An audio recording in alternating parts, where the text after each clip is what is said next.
آپ نے اکثر سنا ہوگا کہ جاتے ہوئے پیچھے سے آواز دینا بادشگونی کی علامت ہے۔ اس سے جانے والے کا سفر خراب ہوتا ہے اور جس مقصد کے لیے جا رہا ہوتا ہے وہ بھی پورا نہیں ہوتا۔ ہم میں سے کافی لوگ اس پہ نہ صرف یقین بھی کرتے ہیں بلکہ کئی گھروں میں یہ لڑائی کی وجہ بھی ہے۔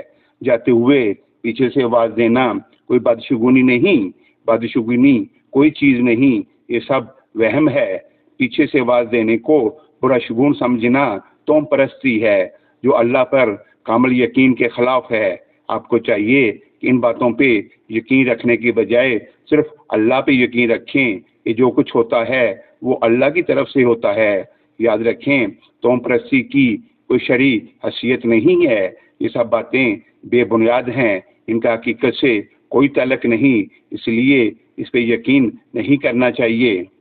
یہ توہمات انسان کو کمزور اور اللہ سے دور کر دیتے ہیں اور یہ چیزیں اپنی اور دوسروں کی پرسکون زندگی کو تباہ کرنے کے سوا کچھ بھی نہیں ہے۔ بادشگونی اور توہمات کو ایک طرف کرتے ہوئے اگر منطق یا لوجک کی بات کریں تو جاتے ہوئے پیچھے سے آواز دینے کی ممانعت کی ایک وجہ یہ ہے کہ یہ عمل غیرت، شرافت اور اسلامی آداب کے خلاف سمجھا جاتا ہے۔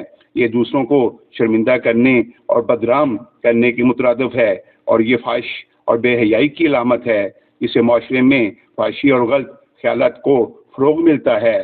یہ فعل مردانہ وقار اور خواتین کے تقدس کی منافی ہے جو کہ اسلام میں بہت اہمیت رکھتا ہے۔ امید ہے آپ اس بات کی تہہ تک پہنچ چکے ہوں گے، لہٰذا امید کرتے ہیں کہ نیکسٹ ٹائم چلتے ہوئے پیچھے سے آواز دینے پر آپ برا نہیں منائیں گے اور نہ ہی اسی بادشگونی سمجھیں گے، کیونکہ یہ صرف ایک غلط خیال ہے۔